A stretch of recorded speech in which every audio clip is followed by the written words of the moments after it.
పరిచారం చేయించుకున్నటకు రాలేదు, కానీ పరిచయం చేయట కొరకే వచ్చాను అనేసి ఆయన ఎందు నిమిత్తం వచ్చాడో ఆయన స్పష్టంగా వివరించి చెప్పాడు. ఆయన ఒక దాసునిగా ఈ లోకంలో ఆయన మనకు పరిచయం చేశాడు. సర్వాధికారం కలిగినటువంటి దేవుడు తన అధికారమును పరలోకమందు సింహాసనం మీద విడిచిపెట్టి ఆయన ఒక దాసునిగా ఈ లోకంలోనికి వచ్చి ఆయన పరిచయం చేశాడు. మూడవదిగా యేసుక్రీస్తు పరలోకమందు ఆయన మహా ఐశ్వర్యవంతుడైన దేవుడు, ధనవంతుడైనటువంటి దేవుడు. యేసుక్రీస్తు పరలోకంలో ఐశ్వర్యవంతుడైండి ఈ లోకంలోనికి దరిద్రుడిగా వచ్చాడని 2 కొరింథీ 8:9 రాయబడింది.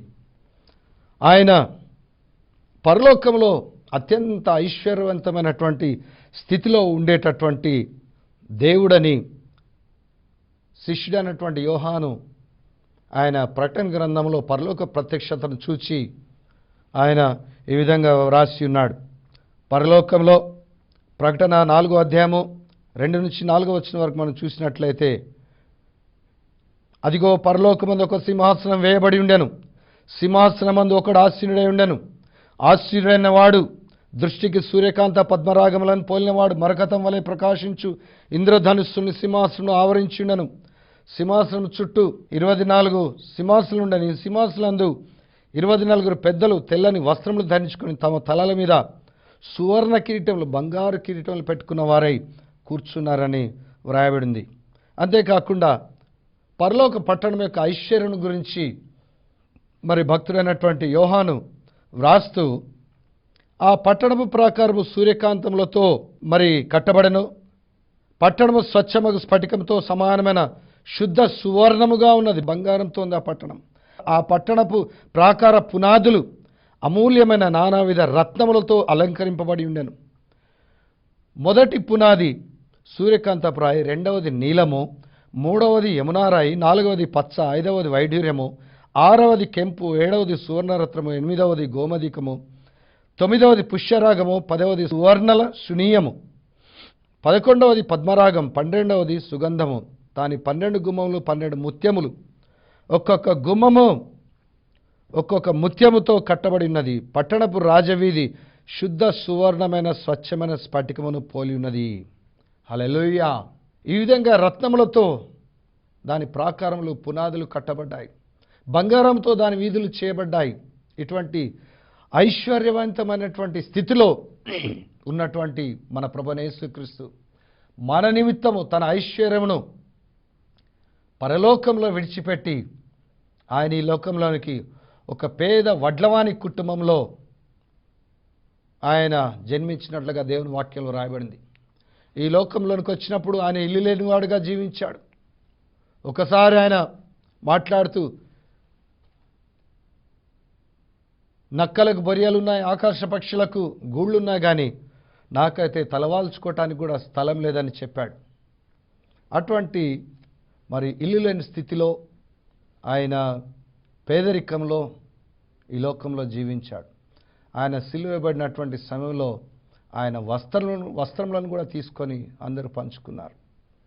ఈ విధంగా ఆయన పరలోకమందు ఐశ్వర్యవంతుడైనటువంటి దేవుడు అయి ఉండి కూడా ఈ లోకంలోనికి రిక్తునిగా వచ్చాడు, దరిద్రునిగా వచ్చాడు, పేదరికాన్ని అనుభవించాడు, తన ఐశ్వర్యను మన కొరకు త్యాగం చేసి వచ్చాడు. అటువంటి దేవుడు మన ప్రభు. ఆయన మరి ఆఖరిగా పరలోకమందు ఆయన జీవాధిపతి. దేవుని వాక్యంలోని యోహాను సువార్త 1వ అధ్యాయంలో మొదటి 4 వచనాల్లో ఆయన జీవాధిపతి అనే దేవుడు అన్నటువంటి విషయము ఆ వాక్యములో నాకు అర్థమవుతుంది. మరియు అపోస్తల కార్యాల 17వ అధ్యాయము 24-28 వచనాల వరకు మనం చూసినట్లయితే, ఆయన అందరికీ జీవమును ఊపిరిని సమస్తమును దయచేయువాడు, భూమి అంతటి యందు కాపురముండుటకు ఒకరి నుండి అనగా ఆదాము నుండి ప్రతి జాతి మనుష్యులను సృష్టించినవాడు. మనం ఆయన యందు బ్రతుకుచున్నాము, చలించుచున్నాము, ఉనికి కలిగి ఉన్నాము అని దేవుని వాక్యం సెలవిస్తుంది. ఆయన జీవాధిపతి అయినటువంటి దేవుడు, ఆయన అమరత్వం కలిగినటువంటి దేవుడు, చావులేనటువంటి వాడు, మనల్ని సృష్టించిన వాడు, మనందరికీ జీవమును ఊపిరిని దయచేయవాడు. అయితే అటువంటి దేవుడు మన నిమిత్తము ఈ లోకములోనికి వచ్చినప్పుడు మరణమే లేని దేవుడు మన కొరకు మరణించాడు. ఆయన ప్రాణమును త్యాగం చేశాడు. ఆ మరణం కూడా మామూలు మరణం కాదు, అందరికీ వచ్చేటటువంటి మరణం కాదండి. శాపగ్రస్తమైనటువంటి శిక్ష. మ్రాను మీద వ్రేలాడిన ప్రతివాడును శాపగ్రస్తుడని దేవుని యొక్క ధర్మశాస్త్రంలో వ్రాయబడింది. ద్వితీయోపదేశకాండం 21వ అధ్యాయము 22-23 వచనాల్లో మ్రాను మీద అనగా శిలువ మీద వ్రేలాడదీయమన్న ప్రతివాడు శాపగ్రస్తుడని దేవుని వాక్యం సెలవిస్తుంది. ఆయన మన నిమిత్తము శాపగ్రస్తున్న మరణం పొందాడు. మరణం కూడా చాలా ఘోరమైనటువంటి మరణం. కనుక ఆయన యొక్క త్యాగాన్ని మరి జ్ఞాపకం చేసుకోండి. ఆయన త్యాగాన్ని గుర్తించండి, గ్రహించండి. ఆయన మరణమే లేనటువంటి వాడు. ఒకవేళ యేసుక్రీస్తును ఆ రోజున యూదులు సిలువకు వేసి చంపకపోతే ఆయన ఈ రోజు వరకు కూడా బహుశా మనుష్య రూపిగా, మానవ శరీరధారిగా ఇప్పటివరకు బ్రతికుండేవాడేమో. అటువంటి జీవాధిపతి అయినటువంటి దేవుడు మన కొరకు తన ప్రాణమును బలి ఇచ్చి చనిపోయి పాతిపెట్టబడి 3వ దినం సమాధిలో ఉండి సజీవునిగా చేసి వెళ్ళాడు. ఈ విధంగా యేసు సజీవుడిగా లేచి వెళ్ళిపోయాడు. ఈ విధంగా యేసుక్రీస్తు మన కొరకు ఆయన పరలోకమందు మహిమాస్వరూపైనటువంటి దేవుడు తన మహిమను విడిచిపెట్టి మానవునిగా ఈ లోకంలోనికి వచ్చాడు. ఆయన సింహాసనం మీద కూర్చుని నోటి మాటతో విశ్వమంతటిని పరిపాలించేటటువంటి అధికారం కలిగిన దేవుడు తన అధికారమును త్యాగం చేసి ఈ లోకంలోనికి దాసునిగా వచ్చాడు. పరలోకంలో ఐశ్వర్యవంతుడైనటువంటి దేవుడు మన నిమిత్తము ఈ లోకంలోనికి దరిద్రుడిగా వచ్చాడు, రిక్తునిగా వచ్చాడు.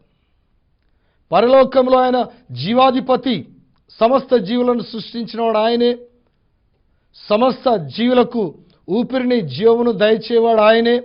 అటువంటి వాడు జీవాధిపతి అయినటువంటి దేవుడు, మరణమే లేనటువంటి వాడు మన కొరకు ఈ లోకములోనికి వచ్చి ఆయన ఘోరమైనటువంటి శిలువ మరణం పొందాడు.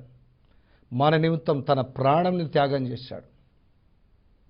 ఈ విధంగా ఈ ప్రపంచంలో మానవ జాతి చరిత్రలో కానీ, ఈ లోకంలో దేవుళ్ళు అనబడే వాళ్ళలో కానీ ఇంత గొప్ప త్యాగం చేసినటువంటి వారు ఎవరు లేరని దేవుని సేవకునిగా నేను మీకు తెలియజేస్తున్నాను. ఎందుకు ఇంత ప్రేమ? ఎందుకంటే ఆయనే నిజమైన తండ్రి. ఇంకా తండ్రి అయిన వాడు ఎవరు లేరు.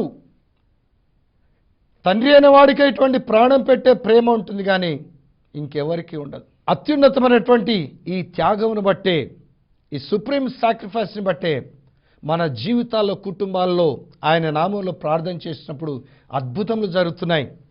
యేసు నామంలో ప్రార్థన చేసినప్పుడు పాపాలు క్షమించబడుతున్నాయి. యేసు నామంలో ప్రార్థన చేసినప్పుడు రోగులు స్వస్థపడుతున్నారు. యేసు నామంలో ప్రార్థన చేసినప్పుడు జీవితాల్లో, కుటుంబాల్లో సమస్యలు తొలగిపోతున్నాయి.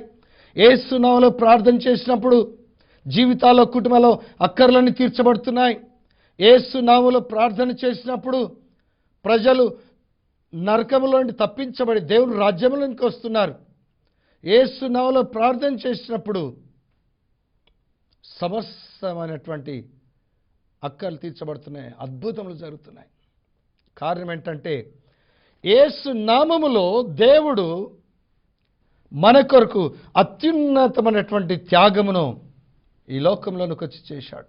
ఆయన యొక్క సుప్రీం సాక్రిఫైస్ మన అద్భుతములకు ఒక మంచి సోర్స్. అద్భుతములకు సోర్స్ ఆయనే.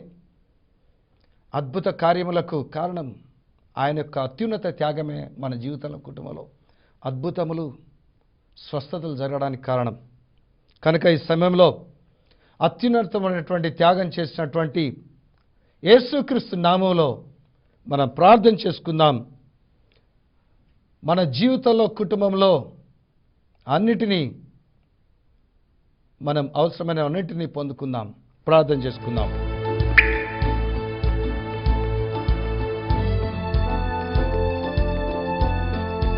పరిశుద్ధుడైన మా పరలోకపు తండ్రి, యేసుక్రీస్తు ప్రభువానికి స్తుతులు, స్తోత్రములు చెల్లిస్తున్నాం నాయనా. ప్రభువా, నీవు పరలోకమందు మహిమాస్వరూపుడైన దేవుడవై ఉండి నానా నీ మహిమను పరలోకంలో త్యాగం చేసి ఈ లోకంలోని మానవ శిరధారిగా దిగివచ్చావు. మామూలు మానవుడు, సాధారణ మానవుడిగా నువ్వు దిగివచ్చావు. పరలోకమందు నువ్వు సింహాసనం మీద కూర్చుండి నోటి మాటలతో విశ్వమంతుని పరిపాలించే దేవుడవు ఈ లోకంలోని ప్రభా దాసునిగా దిగివచ్చావు. నానా పరలోకమందు నువ్వెంతో ఐశ్వర్యవంతుడైన దేవుడవై ఉండి ఈ లోకంలోనికి ఒక పేదవానిగా వచ్చావు.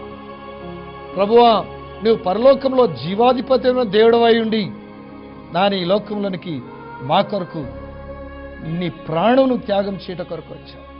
ఈ విధంగా నువ్వు చేసిన త్యాగం మానింతం ఎవరూ చేయలేదు ప్రభా. నీవే అత్యున్నతమైనటువంటి త్యాగం చేసినటువంటి వాడవు, తండ్రివి, దేవుడవు. నీకు స్తోత్రం. నీ నామమును బట్టి నీకు వందనాలు ప్రభువా. ఈ సమయంలో ఇదిగో నీవు చేసినటువంటి అత్యున్నతమైన త్యాగాన్ని బట్టి ఇదిగో ఈ ప్రజల కొరకు ఇప్పుడే నేను ప్రార్థిస్తున్నాను ప్రభువా.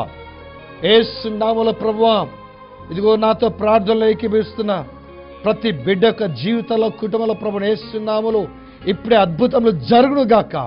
యేసుక్రీస్తు ప్రభు నామములో ఇదిగో ఈ వాక్యం వీక్షిస్తున్నటువంటి ప్రజల్లో ఎవరైనా ఎటువంటి రోగములతోన్నా, ఎటువంటి వ్యాధులతోన్నా ఇప్పుడే వారిని ఆ రోగములు, వ్యాధులు, వాటి యొక్క మూలంలోని దురాత్మలు ఇప్పుడే వారిని విడిచిపోను గాక. ప్రభువా, శిలువలో నీవు పొందిన గాయముల చేత, నీవు చేసిన త్యాగం చేత అటువంటి బిడ్డలకి ఇప్పుడు సంపూర్ణ విడుదలిస్తున్నాను, సంపూర్ణ స్వస్థతనిస్తున్నాను. అటువంటి బిడ్డలో యేసు ప్రభు ఇప్పుడేనా నీ శాంతి నింపుతున్నాను, నీ సమాధానం నింపుతున్నాను, నీ ఆరోగ్యం నింపుతున్నాను, నీ పరిశుద్ధాత్మ నింపుతున్నాను. ప్రభువా నీకు స్తోత్రములు. యేసుక్రీస్తు ప్రభువా, ఇదిగో శిలువలో నీవు చేసినటువంటి త్యాగం చేత యేసు నామములో ప్రభువా ఈ బిడ్డల జీవితాల్లో, కుటుంబాల్లో నిరుద్యోగ సమస్య తొలగిపోను గాక, ఉద్యోగులు పొందుకుందరు గాక, సంతానలేమి సమస్య తొలగిపోను గాక, సంతానం పొందుకుందరు గాక.